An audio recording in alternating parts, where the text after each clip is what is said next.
मैं हिमाचल की जनता का बहुत बहुत धन्यवाद करना चाहता हूं कि हिमाचल की जनता ने लोकतंत्र के इस पर्व में भाग लिया।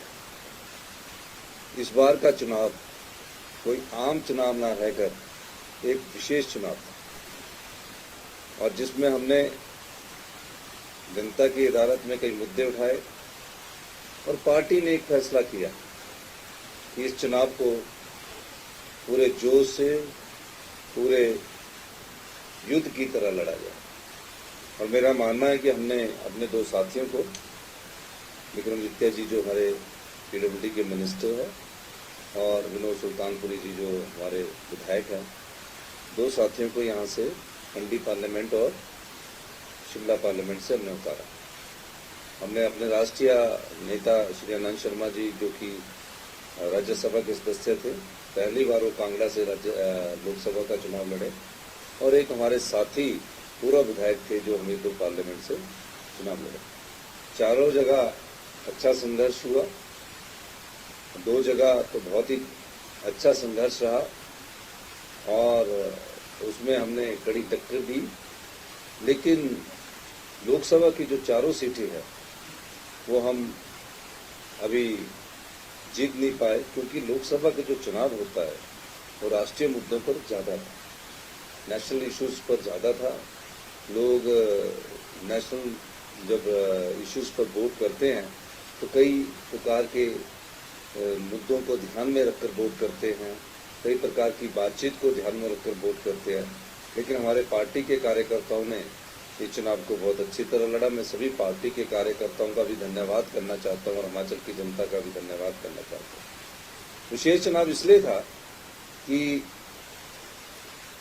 6 विधायक जो राजनीतिक कांग्रेस पार्टी के हाथ चुनाव पर जीते थे, वो उन्होंने पार्टी के विरोध में राज्यसभा के प्रत्याशी को टिकट दिया। वो राजनीतिक मंडी में बिके। हमने जनता की अदालत में ये बात रखी और हमने कहा कि ये लोग हाथ के निशान पर चुनकर आए थे, इन्होंने पार्टी से भी धोखा किया, हिमाचल की जनता से भी धोखा किया, क्योंकि वो 5 साल के लिए चुनकर आए।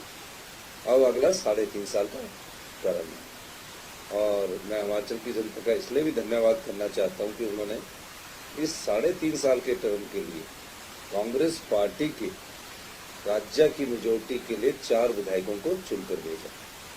तो जो कहते थे कि 4 जून को हमारी सरकार बनेगी, तो ये हिमाचल की जनता का जवाब है कि हाँ, हिमाचल की जनता ने कांग्रेस की सरकार के समर्थन में हमें 4 विधायकों को चुनकर भेजा। उन्होंने कहा कि यहाँ जनमन को जिताना होगा और भविष्य की राजनीति को साफ रखना होगा। तो 4 चुनकर आए हैं, 80% के करीब हम चुनकर आए हैं। तो निश्चित तौर पर मैं कह सकता हूं कि मैं उन्हीं 4 प्रत्याशियों को भी, जो भी जीते हैं, उन सब प्रत्याशियों को मुबारकबाद देता हूं और जनता का, खासकर हिमाचल की जनता का धन्यवाद करता हूं कि जो भारतीय जनता पार्टी कहते थे कि 4 जून को हमारी सरकार बनेगी, तो वो उनका वो जो कथन था जनता की अदालत में, वो भी झूठा साबित हुआ है। अब हम 34 से बढ़कर 38 हो गए हैं। तो निश्चित तौर पर हम पहले से जानते थे, इसीलिए हमने अपने 2 विधायकों को जो मजबूत थे उनको हमने लोकसभा का चुनाव भी लड़ाया। विक्रमादित्य जी ने बहुत अच्छा चुनाव लड़ा, सुल्तान सबने अच्छा लड़ा। विक्रमादित्य जी ने, पार्टी ने इनसे अनुरोध किया कि आप चुनाव लड़िए और हमने फैसला किया। इनसे पूछा गया, ये वैसे लड़ना नहीं चाहते थे, पर मैंने इनसे अनुरोध किया क्योंकि ये लड़ाई हमारी लोकसभा से ज़्यादा हम विधानसभा के चुनाव की तरफ ज़्यादा इंगित थे कि हम अगर लोकसभा कमज़ोर छोड़ देंगे तो हमारे को विधानसभा में दिक्कत आ सकती है। लेकिन ऐसा हम करना नहीं चाहते थे, इसलिए हमने पूरे युद्ध को लड़ा। ठीक है, इस चुनाव में लोकसभा में हमें तकरीबन पिछले चुनाव से, 2019 के चुनाव से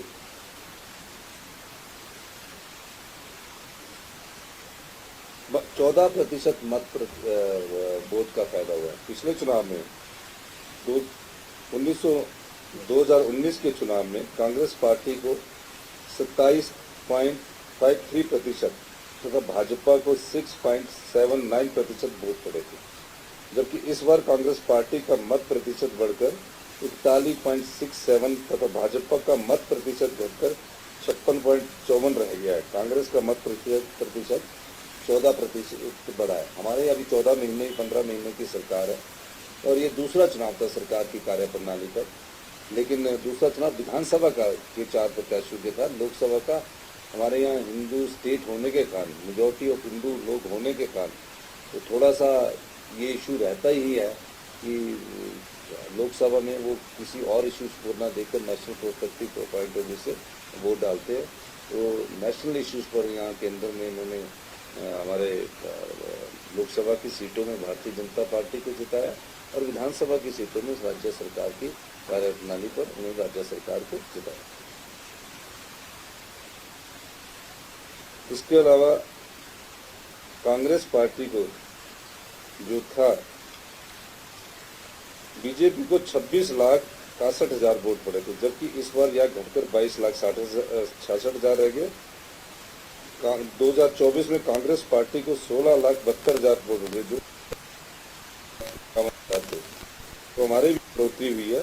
तो लोगों का ध्यान कांग्रेस के प्रति भी आया है, लेकिन नेशनल पर्सपेक्टिव में हमारे को यहाँ नुकसान उठाना पड़ा और वो इसलिए भी उठाना पड़ा क्योंकि जब राष्ट्रीय मुद्दे थे 4 सीटें होने के कारण कई मुद्दे राष्ट्रीय स्तर पर चल जाते हैं।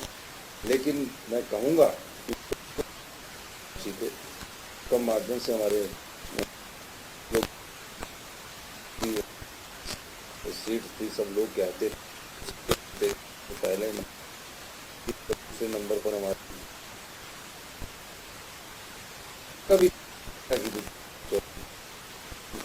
कि जनता तय करती है और हम जनता का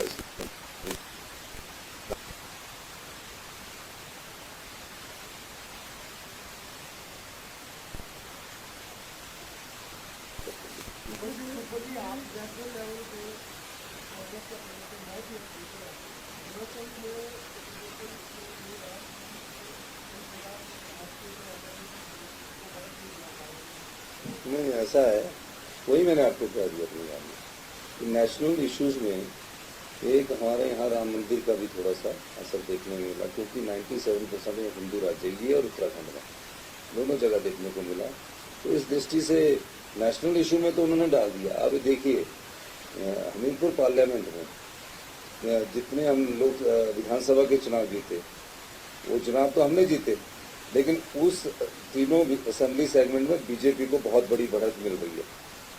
तीनों असेंबली कुचलैड़, गगरेट, बड़सर, सुजानपुर, इस सब जगह क्या हुआ कि विधानसभा में तो हमको जिताया उन्होंने, लेकिन लोकसभा में बीजेपी को वोट डाला, अनुराग ठाकुर को वोट डाला। तो इस संदर्भ में नेशनल में इश्यूज कुछ और थे, उसी विधानसभा में हमें जिता कर भेजा।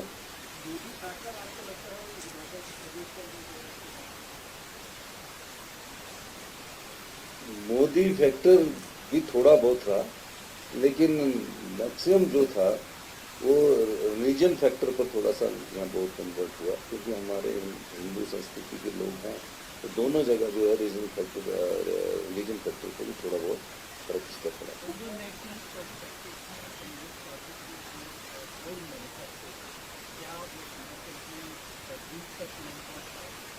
नहीं, ऐसा नहीं है, हमारे कई चीज़ें हैं, लेकिन आप दूसरी तरफ वो भी देखिए कि हिमाचल में तो वो उनको बीजेपी के विधानसभा में तो उनको रिजेक्ट कर रहे हैं। तो ये कुछ चीज़ें हैं जो किस क्षेत्र में कौन सा मुद्दा आगे आएगा, किस एरिया में कौन सा मुद्दा आएगा, इस आधार पर भी कई बार वोट पड़ जाता है। लेकिन जब लोकसभा का चुनाव होता है तो बड़ा ब्रॉडर व्यू देखा जाता है लोकसभा के नेशनल के इंटरेस्ट में, इस कारण हमारा यहाँ नुकसान हुआ है।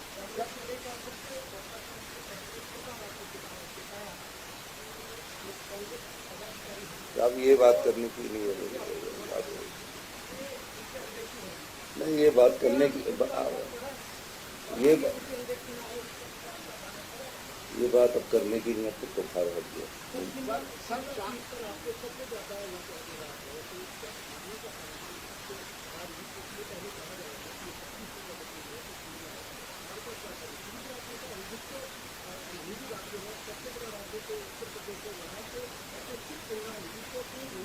नहीं, ऐसा नहीं है। पॉपुलेशन के हिसाब से 97% हमारे यहाँ। थोड़ा इसको स्टडी कीजिए, पोलराइजेशन भी होती है, पोलराइजेशन नहीं होती है। और दूसरा, जो शिमला सीट की बात नहीं है, पूरी जगह हिमाचल प्रदेश के सभी प्रत्याशी चुनाव चिन्ह पर लड़ रहे थे और हम उसमें हारे। लेकिन हमको खुशी है कि जिस सरकार को ये गिराने के लिए ऑपरेशन लोटस शुरू किया था, उस ऑपरेशन लोटस को हिमाचल की जनता ने नकार दिया।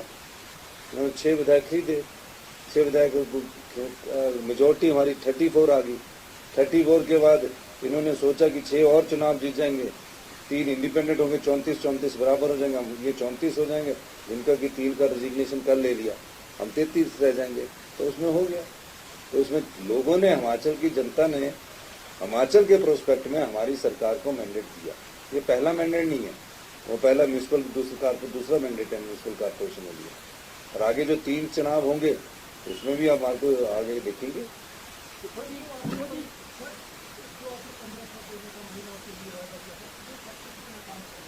नहीं, 1500 में हमने लाहौल स्पीति में लिया। फैक्टर की बात नहीं है, हम तो काम करने की बात कर रहे हैं। और 2,37,000 महिलाएं जिनको 1050 रुपये उनको मिला। तीसरा, इन्होंने भारतीय जनता पार्टी ने चुनाव आयोग के पास लटका दिया, उन्होंने फॉर्म नहीं भरने दिए। फॉर्म भरने दिए तो जो फॉर्म जमा हुए थे उनके पैसे रुकवाए हैं। तो जैसे ही 4 संहिता खत्म हो गया उनको देंगे। ये अब तो चुनाव खत्म हो गया ना, परिणाम निकल गया। हम बीजेपी की तरह नहीं है, लेकिन हम उनको देंगे। सर, 4 उपचुनाव जीतने की खुशी आपके लिए ज्यादा बड़ी है या 4 लोकसभा का? देखिए, दूसरा एक और सुजानपुर में खुशी आपकी जीवन परिवार की आपको? ऐसा है, ये तो उनसे पूछना, ये मेरा सवाल नहीं है। ये तो आप उनसे पूछ। लेकिन 4 उपचुनाव बढ़ने की खुशी तो निश्चित तौर पर होगी। हम 34 से 38 हो गए, जिस ऑपरेशन को इन्होंने सफल करने की कोशिश की। पर दुख इस बात का भी है कि हमने 4 लोकसभा भी हारे हैं, उन कमियों को देखेंगे। देखिए, कंट्री को तो पूरे हिंदुस्तान में मैसेज गया है, और उस मैसेज का अब हाई कमांड हमारा फैसला करेगा कि एनडीए की जो ये हमारी गवर्नमेंट है, ये कल उनकी मीटिंग होने जा रही है, अलायंस पार्टनर के साथ मीटिंग होने जा रही है कि किस स्वरूप में वो आगे आएंगे। तो वो स्वरूप तो नेशनल लीडर बता सकते हैं। हिमाचल के संदर्भ में आपने आपको बता दिया। आपका बहुत बहुत धन्यवाद।